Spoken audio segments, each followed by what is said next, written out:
Assalamualaikum teman-teman, saya Fahira Anjani dari kelas A1.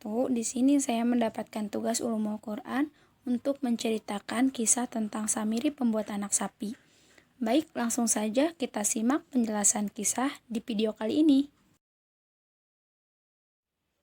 Hakim meriwayatkan dalam Mustadrak dari Ali berkata, ketika Musa bersegera kepada Tuhannya, Samiri mengumpulkan perhiasan semampunya. Perhiasan Bani Israel, dia mencetaknya menjadi anak sapi. Kemudian dia memasukkan segenggam dari jejak Rasul ke dalam perutnya. Ternyata ia menjadi anak sapi yang bersuara. Maka Samiri berkata kepada mereka, "Ini adalah Tuhan kalian dan Tuhan Musa." Harun berkata kepada mereka, "Wahai kaum, bukanlah Tuhan kalian telah memberi janji baik kepada kalian?"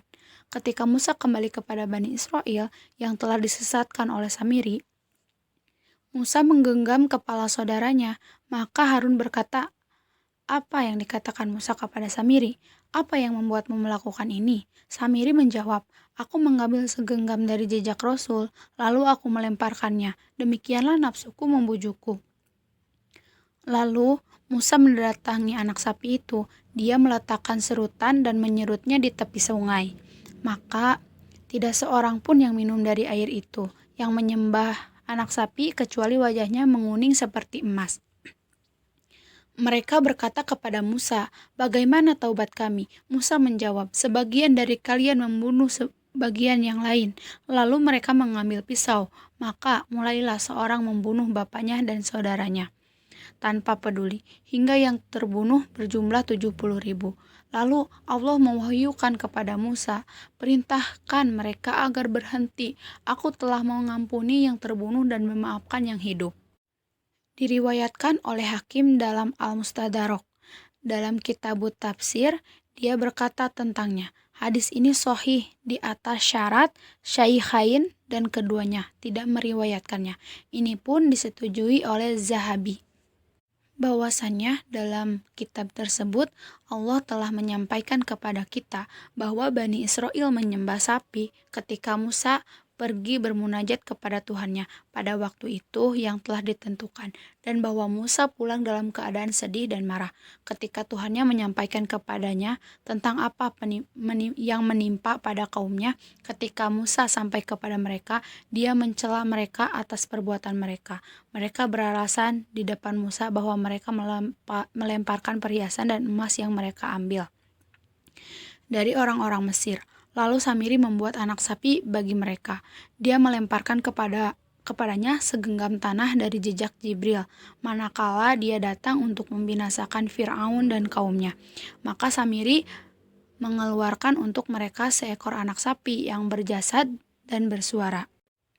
Musa pun meminta pertanggungjawaban kepada saudaranya, maka dia menyampaikan alasannya. Musa menuntut pertanggungjawaban dari Samiri atas dosa yang telah diperbuatnya.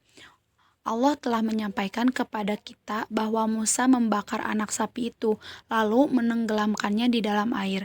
Dia juga memberitakan bahwa dia memerintahkan Bani Israel untuk saling membunuh disebabkan dosa menyembah anak sapi.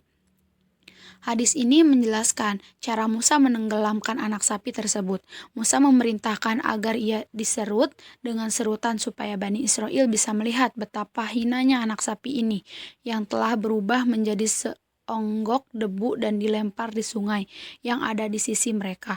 Dan di antara keajaiban Allah adalah bahwa semua orang yang menyembah anak sapi, manakala mereka minum dari air sungai itu, wajah mereka menjadi kuning seperti warna emas. Hadis ini menjelaskan bahwa orang-orang yang menyembah anak sapi saling bunuh sebagian dengan sebagian yang lain. Mereka mengambil pisau, tidak peduli siapa yang dibunuh, apakah itu bapaknya, saudaranya, atau anaknya, hingga yang terbunuh mencapai 70.000 orang. Lalu Allah mewahyukan kepada Musa agar menghentikan pembunuhan. Allah telah mengampuni orang yang terbunuh dan yang masih hidup.